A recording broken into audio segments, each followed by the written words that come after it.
Selamat pagi, Shalom.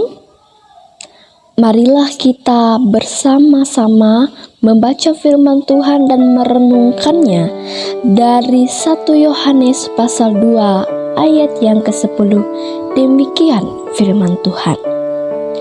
Barang siapa mengasihi saudaranya, ia tetap berada di dalam terang, dan di dalam dia tidak ada penyesatan. Saudara-saudariku, firman Tuhan hari ini ingin mengajak kita sesama orang Kristen yang disebutkan sebagai saudara. Kita tetap berada di dalam terang dan pilihlah hidup di dalam terang. Ada sebuah ilustrasi. Ketika kita tinggal di sebuah desa, kita sudah menguasai posisi jalan dan ukuran desa tersebut sampai lubang di tengah jalan pun sudah kita hafal. Lalu kita berjalan pada malam harinya. Tidak membawa senter, lilin, obor, ataupun alat penerang lainnya. Tentu kita pasti masih bisa tersesat. Kenapa sih bisa tersesat? Karena gelap dan tidak ada cahaya ataupun terang. Saudara-saudariku, dari ilustrasi ini pun kita bisa memilih ketika berjalan dalam gelap.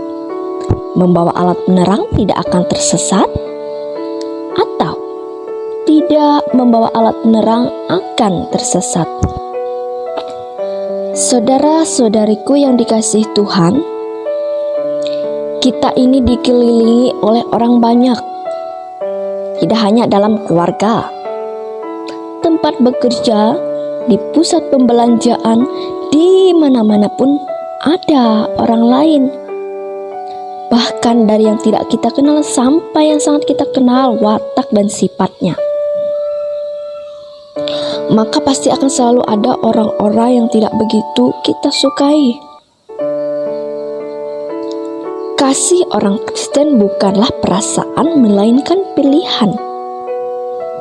Kita pun bisa memilih untuk peduli pada kesejahteraan, kedamaian orang lain, dan perlakukan mereka dengan rasa hormat, rasa sayang, seperti kita mengasihi saudara kandung kita sendiri. Hal ini membuktikan kita memilih untuk hidup dalam terang dan diwujud nyatakan dengan mengasihi. Jika kita memilih untuk mengasihi orang lain, Allah pasti akan menolong kita, saudara-saudariku. Allah pasti akan menolong kita supaya kita tidak tersesat dan tidak menyesatkan orang lain.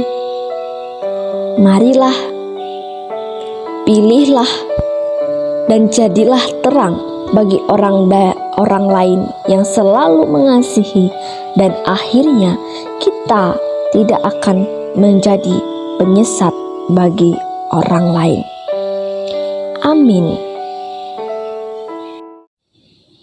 Mari kita berdoa. Selamat pagi Bapa, selamat pagi Yesus, selamat pagi Roh Kudus. Kami bersyukur karena Engkau telah menjamin hidup kami, menjadi pengantara kami karena kasih setia-Mu. Oleh karena Tuhan Yesus terlebih dahulu mengasihi kami, sebagai ucapan syukur kami juga mau belajar mengasihi Engkau ya Tuhan. Agar kasih kami kepadamu menjadi kelihatan, kami mau mengasihi sesama kami. Meski dunia ini penuh dengan ujaran persoalan, mampukan kami supaya tetap berjalan dalam jalur terang-Mu, supaya tidak tersesat di dunia ini ya Tuhan. Ya Bapa, biarlah hidup kami dapat mencerminkan kasih-Mu kepada orang-orang yang kami temui pada hari ini. Dalam nama Yesus kami berdoa dan bersyukur. Amin.